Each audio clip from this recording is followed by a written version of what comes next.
सारा परे बर बेस हम बर अनुकूल गड़ी जाउची अरे ठिया हले कोन चाले ए बाहागर बंद कर दियो कोन कहलु ए बाहागर बंद कर दो हां मु कहूची ए बाहागर बंद कर दियो अरे तो मुंड कुन खराब हे गेला ना कोन घर साथी माने बाहरी गलेनी विवेक बार बार फोन करूची आ तू कहू कोन ए बाहागर बंद कर दियो हां मु कहूची ए बाहागर बंद कर दियो काहे कि ना ए बाहागर हेई परिबनी काहे कि हेई परिबनी आ पवित्र कोन पाइए बाहागर हेई परिबनी एति भाई हेई परिबनी जे मो बाहागर सरीची नहीं ऐसा मिछा कथा तो जदि अविश्वास होची ताले देख मो स्त्री श्रुति आसुची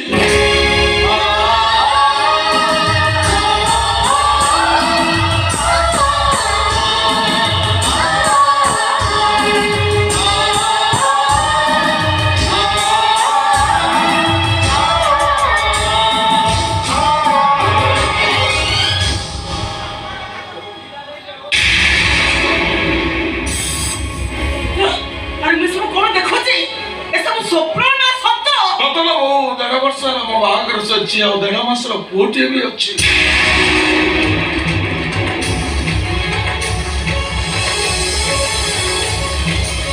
नहीं एटा के हे परिबनी ए सारी चीज वो क्या निच संबंधी मो श्रुति को वाइची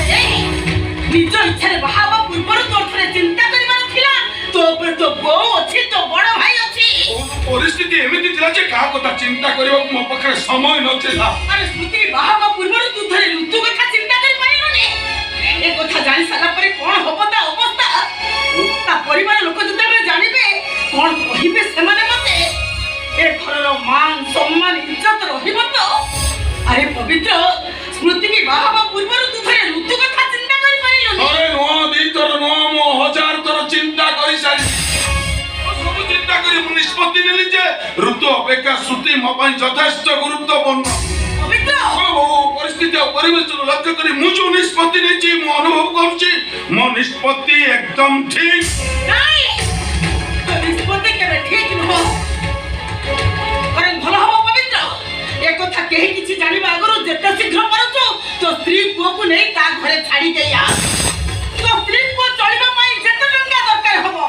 सब टंका मु देबी जा छाड़ दे ताको मां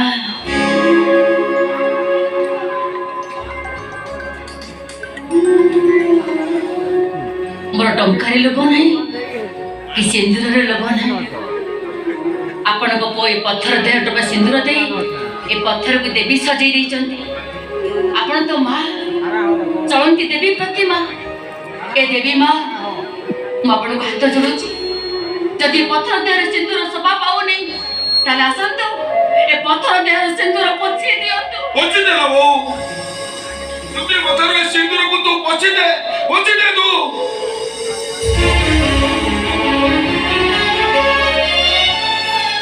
ओ बरजंत्री गाड़ी चली गले हेले ए पर्यंत पवित्र न देखा नहीं मते लागुची तार पे हम मान सम्मान सब चली छ अरे पवित्र तू के तले पहुंची विश्वास ए बागर तो बंद कर दे कौन कहलबो ए बागर बंद कर देबी पवित्र अरे कौन है छी ए स्त्री लोग लगी से पवित्र स्त्री ओ तू कौन कहू मु किछि बुझी पारबी अरे पवित्र बाहा है सारी आ डेली टाइम कहू देड़ो मुंडिया मारा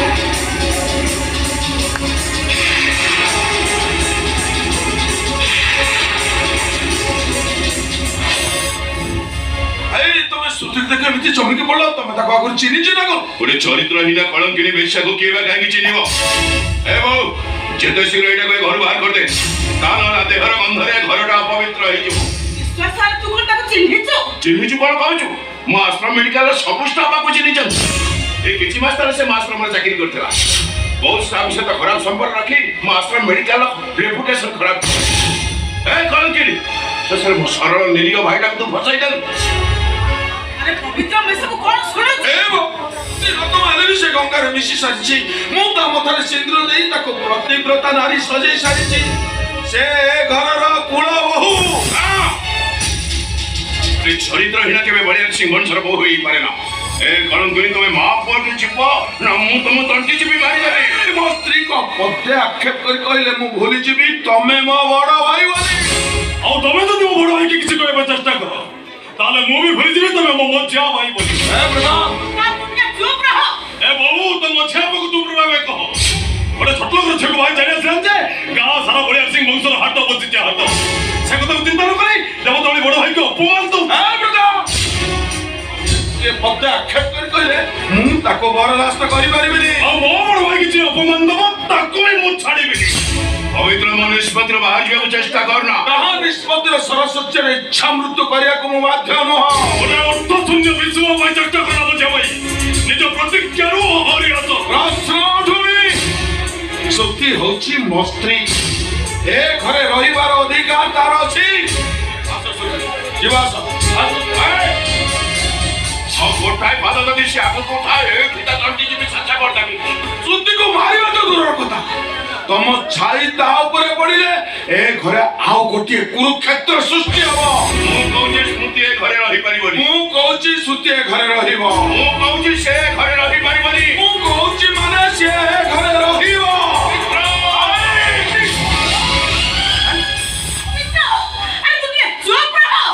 ଏ ବୋଉ ବାପା ମରିଗଲା ପରେ ତୁ ଏ ଘରର ସବୁ କିଛି ଏ ଘରେ ଯାହା ହୁଏ ସବୁ ତୋ ନିଷ୍ପତ୍ତିରେ ହୁଏ ତେଣୁ ତୁ ନିଷ୍ପତ୍ତିରେ ଏ ପରିସ୍ଥିତିରେ କୋଉଟା ଠିକ ତୁ ହଉଛୁ ସବୁ ନିଷ୍ପତ୍ତିର ଅଧିକାରୀ ତୁ ନିଷ୍ପତ୍ତି ନେଇ କହ ସୂତି ଏ ଘରେ ରହିବ ନା ଏ ଘରେ ଛାଡ଼ି ଚାଲିଯିବ ହବ ଏ ଘର ମାର୍ସନ ଭାବରେ ତ ଛୋଟି ନିଷ୍ପତ୍ତି ନେବାକୁ ବହୁତ ବଡ଼ ପୁଅ ଅଜନ୍ମ ବ୍ରହ୍ମଚାରୀ ଏ ବ୍ରହ୍ମଚାରୀ ପୁଅ ତତେ ଗୁହାରି ହଉଛି ତୁ ଏମିତି ଏକ ନିଷ୍ପତ୍ତି ନେବ ଯେମିତି ତ ବ୍ରହ୍ମଚାରୀ ପୁଅର ଇଜ୍ଜତ ନିଲାମ ନ ତୁ କଥା ଦଉଛୁ ତୁ ଯୋଉ ନିଷ୍ପତ୍ତି ନେବୁ ମୁଁ ତାକୁ ହସି ହସି ଗ୍ରହଣ କରିଦେବି ଏ ଦେବୀ ମା ଆପଣଙ୍କ ପିଲାମାନେ ଯେତେବେଳେ ଆପଣଙ୍କ ବିଚାର ନିଷ୍ପତ୍ତିକି ମାନିନେବେ ମୁଁ ମାନିନେବି ହେଲେ ଆପଣ ବିଚାର କରିବା ପୂର୍ବରୁ ମୁଁ ଆପଣଙ୍କୁ ଗୁହାରି କରୁଛି ଏ ହତଭାଗିନୀ ଆଜି କୂଳ କିଣାରା ପାଉନି ମଝି ନଈରେ ମୋ ଜୀବନ ଡଙ୍ଗା ଆପଣ ବିଚାର କରି ଏମିତି ନିଷ୍ପତ୍ତି ନେବେ ଯେ ଡଙ୍ଗାଟା ଯେମିତି ମଝି ନଈରେ ବୁଡ଼ି ନ ଯିବ ଏଥର ବିଚାର କର ବୋଉ ବିଚାର କର ବିଚାର କର ବୋଉ ବିଚାର କର ବିଚାର କର ବିଚାର କର ବୋଉ ବିଚାର କର ବିଚାର କର ବୋଉ ବିଚାର କର ବିଚାର କର ବୋଉ ତୁ ବିଚାର କର ମୁଁ ବିଚାର କରିବି ମୁଁ ଆଉ ମୋ ବିଚାରରେ ମୁଁ ଏ ନିଷ୍ପତ୍ତି ନେଲି ଯେ ସ୍ମୃତି ମଥାରେ ଏ ବଂଶର ସିନ୍ଦୁର ଲାଗିଛି ମାନେ ସ୍ମୃତି ବଳିଆ ସିଂ ବଂଶର ବୋହୂ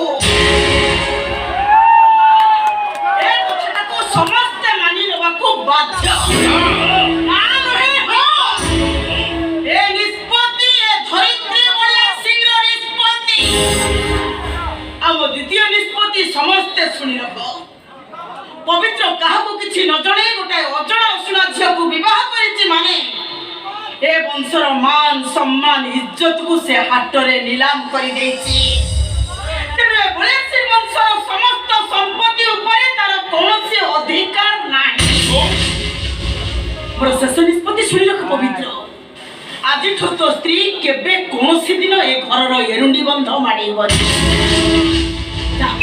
ତୋ ସ୍ତ୍ରୀ ପୁଅକୁ ନେଇ ଏଠୁ ଚାଲିଯା ଆମେ ଚାଲିଯା ତ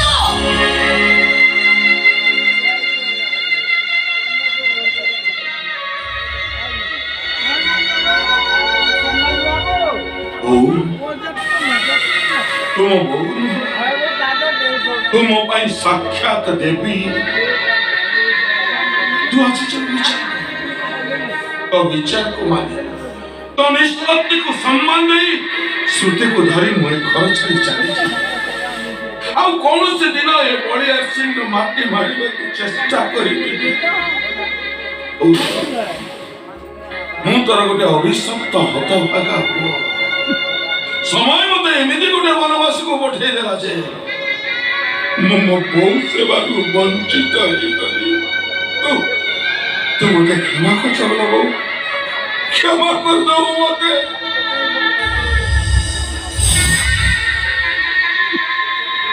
ଜଣେ ମା ହିସାବରେ ଆପଣ ଏମିତି ବିଚାର କଲେ ଯେ ଆପଣଙ୍କ ବିଚାର ଆଗରେ ମୋ ମୁଣ୍ଡ ଆପେ ଆପେ ନଇଁ ଯାଉଛି ଏ ଦେବି ମା। ଅଜାଣତରେ ଆପଣଙ୍କ ପୁଅଙ୍କ ଜୀବନକୁ ପଶି ଆସି ମୁଁ ମହା ଭୁଲ କରିଛି। ସେଇ ଭୁଲ ପାଇଁ ଆପଣ ମତେ କ୍ଷମା କରିଦେବେ, କ୍ଷମା କରିଦେବେ ମତେ। জীবনরে এমিতি বেড়ে ভুল হুয়ে বুঝাবা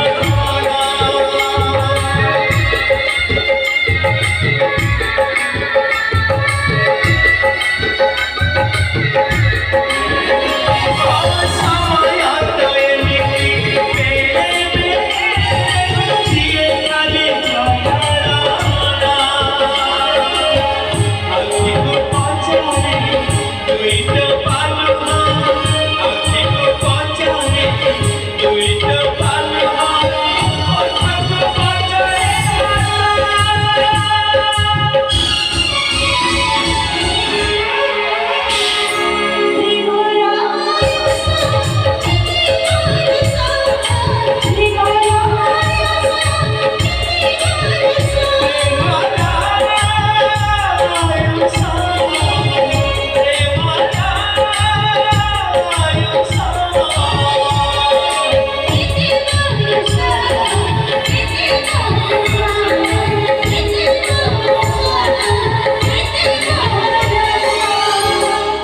ଓ ଏମିତି ଏକ ନିଷ୍ପତ୍ତି ଠିକ ହେଲାନି ନା।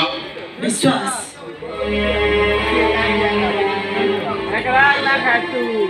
ମୋ ଭିତରେ ମଣିଷ ପଣିଆ ଲୁଚି ରହିଛି। ଗୋଟେ ନାରୀ ହେଇ ଆଉ ଗୋଟେ ନାରୀ ପ୍ରତି ଅନ୍ୟାୟ କରିଥାନ୍ତି କେମିତି? ଏ ବୋଉ, ଗୋଟେ ଛୋଟ ଲୋକର ଝିଅ ପାଇଁ ନିଜ ପୁଅକୁ ପାଖରୁ ଧରେଇ ଦେବା କ'ଣ ଠିକ ବିଚାର? ଏ ପ୍ରତାପ, ସ୍ମୃତି ଯଦି ତୋ ଭଉଣୀ ହେଇଥାନ୍ତା, ସ୍ମୃତି ଯଦି ତୋ ସ୍ତ୍ରୀ ହେଇଥାନ୍ତା, ସ୍ମୃତି ଯଦି ତୋ ମା ହେଇଥାନ୍ତା, କି ବିଚାର କରିଥାନ୍ତ ତମେ? ଜବାବ ଦିଅ, ତମେ ଦି ଜଣ ଜବାବ ଦିଅ ମତେ। କି ବିଚାର କରିଥାନ୍ତ ତମେ? ତେଣୁ ମୁଁ ଯୋଉ ନିଷ୍ପତ୍ତି ନେଇଛି ଏକଦମ ଠିକ ନିଷ୍ପତ୍ତି ନେଇଛି। ମଙ୍ଗୁଳା ହେଇ ବସୁଥିବା ଋତୁ ବି ଗୋଟେ ଝିଅ। ତା ପାଇଁ କି ତୁ ନିଷ୍ପତ୍ତି ନେଇଛୁ? କି ବିଚାର କରିଛୁ? କହ ବୋଉ, ଋତୁକୁ ବାହା ହବ କିଏ? ଋତୁକୁ ପ୍ରତାପ ବାହା ହବ। ପ୍ରତାପ ବରବେଶ ହେଇ ଋତୁକୁ ବାହା ହବାକୁ ଯିବ। ହେଇପାରିବନି। এইটা তো বউর নিষ্পত্তি। ବୋଉ, আর ମୋ ନିଷ୍ପତ୍ତିକି ତୁ ଯଦି ମାନି ନ ନେବୁ ତାହେଲେ ମୁଁ ବିଷ ପିଇ ଆତ୍ମହତ୍ୟା କରିବି। ଆତ୍ମହତ୍ୟା କରିଦେବି ମୁଁ।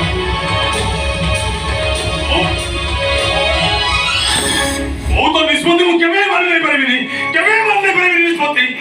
ହେ ଭାଇ, ମୋର ନିଷ୍ପତ୍ତିକୁ ମୁଁ କେବେ ମାନି ନେଇପାରିବିନି। ମାନି ନେଇପାରିବୁନୁ? କାହିଁକି ମାନି ନେଇପାରିବୁନୁ? ଆରେ ମୂର୍ଖ, ସୁଯୋଗ ଜୀବନରେ ଥରେ ଆସେ। ସେ ସୁଯୋଗକୁ ଯିଏ ହାତ ଛଡା କରେ ଜୀବନ ସାରା ପସ୍ତାଏ। ଭାଇ, ଏ ଘରର ମାଲିକ ହବା ପାଇଁ ଏଇଟା ଗୋଟେ ସୁବର୍ଣ୍ଣ ସୁଯୋଗ।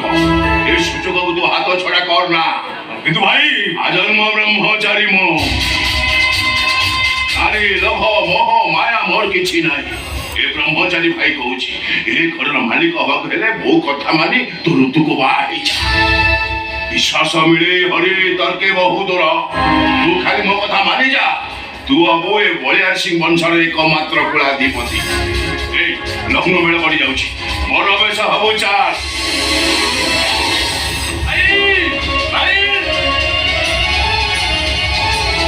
ତୁ ପ୍ରତାପ ବାହା ହବ କହୁଛି। ଆରେ କଣ କହୁଛୁ ତୁ? ହଁ ଭାଇ, ମୁଁ ଯାହା କହୁଛି ବିଲକୁଲ ଠିକ କଥା କହୁଛି। ମୋର ବେଶ ସଜି ପ୍ରତାପ ବାହା ହବାକୁ ଆସୁଛି। ଆରେ ପ୍ରତାପ ରହି ବାହା ହବାକୁ ଆସୁଛି, ଏହାର ମାନେ କଣ ମୁଁ କିଛି ମାନିତେ ଯାଉନା, କି ସଫା କଥା। ଆମ ଋତୁ କେବେ ହେଲେ ସେ ମୋଦା ପ୍ରତାପକୁ ବାହାଇ ପାରିବନି। ଭାଇ, ତମେ ବାହାଘର ବନ୍ଦ କରିଦିଅ, ବନ୍ଦ କରିଦିଅ ବାହାଘର। ଓକେ, ତୁ ଟିକେ ରହ, ମୋ ସାଙ୍ଗେ ସାଙ୍ଗେ ବିଶ୍ୱାସକୁ ଫୋନ କର। ହଁ, ଲଗା। ମାଉସୀ ନମସ୍କାର। ମାଉସୀ ଆପଣ ଆସିଛନ୍ତି? ଲାଜରେ ବିଶ୍ୱାସ ଆସିବାକୁ ମନା କଲା। କେବଳ ପବିତ୍ର ପାଇଁ ବାଧ୍ୟ ହୋଇ ମତେ ଆସିବାକୁ ପଡିଲା। ପବିତ୍ର? ସେ ଆମ ସମସ୍ତଙ୍କୁ ଠକି ଦେଇଛି। ଆରେ? ଆମ କାହାକୁ କିଛି ନ ଜଣେଇ ନିଜ ଇଚ୍ଛାରେ ବାହା ହେଇଯାଇଛି। କହିଲ ମାଉସୀ, ପବିତ୍ର ବାହା ଯାଇଛି? ତାମାନେ ପବିତ୍ର ମୋ ଭଉଣୀ ରୀତିକୁ ଠକି ଦେଲା? ଶେଷ ମୁହୂର୍ତ୍ତରେ ସେ ଆମକୁ ଏମିତି ଠକିଦବ ଏ କଥା ଆମେ କେବେ ବି ବିଶ୍ୱାସ କରିନଥିଲୁ। ଏ ବିବେକ, ଦିଟା ଖାନଦାନର ସମ୍ମାନ ପାଇଁ ଆମକୁ ଋତୁ ସହିତ ପ୍ରତାପର ବାହାଘର କରିବାକୁ ପଡିବ। ହେଲେ ମାଉସୀ, ଋତୁ କଣ ଏ ପ୍ରସ୍ତାବରେ କେବେ ରାଜି ହବ? ଋତୁ ପବିତ୍ର ପରସ୍ପରକୁ ଭଲ ପାଆନ୍ତି। ତା ଛଡା ବାପା ବି ସଂକଳ୍ପ କରିଥିଲେ ପବିତ୍ରକୁ ଜୟ କରିବା ପାଇଁ। ଏମିତି ପରିସ୍ଥିତିରେ ଋତୁକୁ ମୁଁ କେମିତି କହିବି ଯେ ତୁ ପ୍ରତାପକୁ ବାହା ହେଇଯା ବୋଲି? ନାଇଁ ନାଇଁ ମାଉସୀ, ଏ ବାହାଘର କେବେ ହେଇପାରିବନି, କେବେ ହେଇପାରିବନି। ଋତୁ ପ୍ରତାପ ବାଡୁଆ ପାଣିରେ ଗାଧେଇ ମଙ୍ଗୁଳା ହେଇ ସାରିଛନ୍ତି। ଏ ଦି ଜଣଙ୍କର ବାହାଘର ନହେଲେ ଅଶୁଭ ହବ। କିନ୍ତୁ ମାଉସୀଙ୍କ ରନ୍ଧନ ନୀତି ନିୟମ ପରମ୍ପରାକୁ ମାନି ନେଇ ଆମେ ସବୁ କିଛି ଜାଣି ଶୁଣି ଭାଇ ହିସାବରେ ଆମ ଭଉଣୀର ଜୀବନକୁ କେବେ ବର୍ବାଦ କରିପାରିବୁନି। ମାନେ ସବୁଠୁ ଭଲ ହବ, ମୁଁ ଆପଣଙ୍କୁ ରିକ୍ୱେଷ୍ଟ କରୁଛି ଯେତେ ଶୀଘ୍ର ପାରନ୍ତି ଆପଣ ଆପଣଙ୍କ ପୁଅକୁ ନେଇ ଏଠୁ ଫେରି ଯାଆନ୍ତୁ। ତମେ ସେମିତି କୁହନି। ମୋ ପୁଅଟା ଏଠୁ ଶିଶୁପାଳ ହେଇ ଫେରିଗଲେ ଆମେ ସମାଜରେ ମୁଣ୍ଡ ଟେକି ବାଟ ଚାଲି ପାରିବୁନି। ମାଉସୀ। ଲୋକ ହସା ହେଇଯିବୁ ଆମେ। ଏ ବିବେକ, ମୁଁ ତମକୁ କଥା ଦଉଛି, ଏ 82 ବର୍ଷର ସମସ୍ତ ସମ୍ପତ୍ତି ମୁଁ ଋତୁ ଆଉ ପ୍ରତାପ ନାଁରେ ଉଇଲି କରିଦେବି। କିନ୍ତୁ ମାଉସୀ, ଧନ ସମ୍ପତ୍ତି ଲୋଭରେ ଆମେ ଜାଣି ଶୁଣି ଆମ ଭଉଣୀର ଲାଇଫକୁ ସ୍ପଏଲ କରିପାରିବୁନି। ତା ଛଡା ଯୋଉ ଖାନଦାନର ପୁଅ ନିଜ ମା ଭାଇ କଥାକୁ ଖାତିର ନ କରି ଗୋଟେ ବାହାରର ଝିଅକୁ ବୋହୂ କରି ଘରକୁ ନେଇ ଆସେ, ସେଭଳି ସଂସ୍କାର ବିହୀନ ପରିବାରକୁ ମୋ ଭଉଣୀ କେବେ ହେଲେ ବୋହୂ ହେଇ ଯାଇପାରିବନି। ଏ ବାହାଘର ସମ୍ଭବ ନୁହଁ କେବେ। ବିକାଶ, ତମେ ମନା କରନି ବିକାଶ, ମନା କର ତମେ। ତା ନହେଲେ ଆମେ ଲୋକ ହସା ହେଇଯିବୁ। ବିବେକ, ତମେ ବିକାଶକୁ ବୁଝାଅ ତାକୁ। କଣ ବୁଝେଇବି ମୁଁ ତାକୁ? ଏମିତି ପରିସ୍ଥିତିରେ ମୁଁ ତ ନିଜେ କିଛି ବୁଝିପାରୁନି। ନାଇଁ ନାଇଁ ମାଉସୀ, ପ୍ରତାପ ସହିତ ଋତୁର ବାହାଘର କେବେ ହେଇପାରିବନି। ବରଂ ସବୁଠୁ ଭଲ ହବ ଆପଣ ପ୍ରତାପକୁ ନେଇ ଏଠୁ ଫେରି ଯାଆନ୍ତୁ। ଏ ବାହାଘର ନହେଲେ ମୋ ପୁଅଟା ଶିଶୁପାଳ ହେଇ ଫେରିଯିବ। ତା ମନରେ ଶକ୍ତ ଆଘାତ ଲାଗିବ। ଆଉ ମତେ ଯୋଉ ଆଘାତ ଲାଗିଛି ସେ ଆଘାତର ଯନ୍ତ୍ରଣା ମୁଁ ସହି ପାରୁନି। ମାଉସୀ, ମୁଁ ଆପଣଙ୍କ ହାତ ଯୋଡ଼ି ଅନୁରୋଧ କରୁଛି, ଆପଣ ପ୍ରତାପକୁ ନେଇ ଏଠୁ ଫେରି ଯାଆନ୍ତୁ। ଏ ବାହାଘର ହେଇପାରିବନି। ଜାଣି ଶୁଣି ନିଆ ଭିତରକୁ ମୁଁ ମୋ ଭଉଣୀକି କେବେ ଠେଲି ଦେଇ ପାରିବିନି। ତମେ ମୋ କଥା ଶୁଣ। ମୋ ପୁଅକୁ ଫେରେଇ ନେଇଯିବାର ଯନ୍ତ୍ରଣା ମୁଁ ସହି ପାରିବିନି। ତମେ ମନା କରନି ବିବେକ, ମନା କରନି। ନାଇଁ ମାଉସୀ, ଏ ବାହାଘର ହେଇପାରିବନି।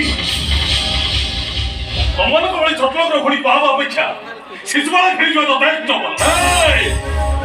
କହିଲା ଆମେ ଛୋଟ ଗାଁରେ ଆହୁରି କଦମ ଇଜ୍ଜତ ଲୋକ Pratap hold your Tong. I say just hold your tongue. But why? ମୋ ବୋଉକୁ ତମ ଅଣ୍ଡରସ୍ଟୁଡ୍ କରିବ। ଏତେ ସାହସ ତମ?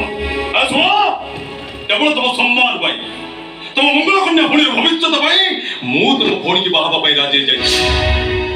ଆଉ ତମ ଭଳି ଗୋଟେ ଷ୍ଟାଣ୍ଡାର୍ଡ ସ୍କାଣ୍ଡାଲ ଝିଅକୁ ବାହା ହେବା ଅପେକ୍ଷା ଅନମ୍ୟାରେଡ୍ ରହିଯିବା ବହୁତ ଭଲ। Pratap, control yourself. I say just control. You be control because you be control. ତମେ ମୋ ଆଗରେ ମୋ ବୋଉକୁ ଅପମାନ ଦବ? ଏତେ ସାହସ ତମ?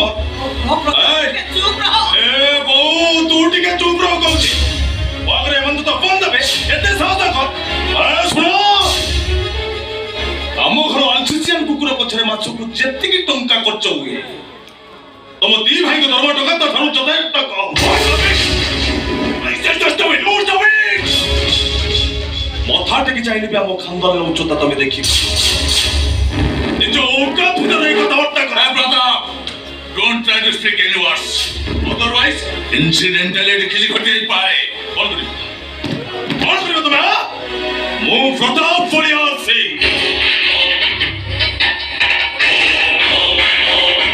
ତମ ଭଳି ଋତୁ ଭଳି ହଜାର ଋତୁକୁ ମୁଁ ଡଷ୍ଟବିନକୁ ଫିଙ୍ଗି ଦେଇପାରେ। You scoundrel! ବିକାଶ ଶ୍ରୀବାସ୍ତବ, ଏ ପ୍ରତାପ ବଳିଆର ସିଂ ଗୋଟେ ନିଆର ଝୁଲ। ଏ ଝୁଲ ସହିତ ଖେଳିବା ପାଇଁ ଚେଷ୍ଟା କରିବନି। ପ୍ରତାପ ଏସବୁ ଠିକ ହଉନି। ଏସବୁ ଠିକ କରୁନା। ଏ ବାହାଘର ହବା ଦରକାର ନାହିଁ। ଘରକୁ ଫେରି ଯା। ଠିଆ ହୁଅନ୍ତୁ ମାଉସୀ। ଏ ବାହାଘର ହବ। ମୁଁ ପ୍ରତାପକୁ ବାହା ହେବି। ଏ ବାହାଘର ହେଇପାରିବନି। ମାଉସୀ, ମୋ ଭାଇ ଦେଇଥିବା ଅପମାନ ପାଇଁ ମୁଁ କାନ ଧରି ଭୁଲ ମାଗୁଛି। ଆଉ କଥା ଦଉଛି, ଏ ବାହାଘରକୁ କେହି ବି ରୋକି ପାରିବେନି। ଭାଇ, ନିଜ ଭଉଣୀର ଯଦି ମଙ୍ଗଳ ଚାହୁଁଛ, ତାହେଲେ ତମେ ତମ ଭିଣେଇକୁ ବାଟ ଭରଣୀ କରି ବେଦୀ ପାଖକୁ ନେଇ ଚାଲ। ଅସମ୍ଭବ। ଏ ବାହାଘର କେବେ ହେଇପାରିବନି। ତମେ ଯଦି ମୋ କଥାରେ ରାଜି ନ ହୁଅ, ତାହେଲେ ମୁଁ ବିଷ ପିଇ ଆତ୍ମହତ୍ୟା କରିବି। ଆତ୍ମହତ୍ୟା କଲୁ? ଯାହା ସବୁ ଘଟି ଯାଇଛି ସେ ସବୁକୁ ମନରୁ ପୋଛି ଦିଅ। ପଛ କଥା ସବୁ ଭୁଲି ଯାଅ। ଯାଅ ମୋ କଥା ମାନ ଏ ବାହାଘର କାମ ଆରମ୍ଭ କର ଯାଅ ତମେ ଯାଅ କିନ୍ତୁ ମାଉସୀ ଠିକ ଅଛି ଆସ ପ୍ରତାପ ମୋ ସାଙ୍ଗରେ ଆସ ଆସ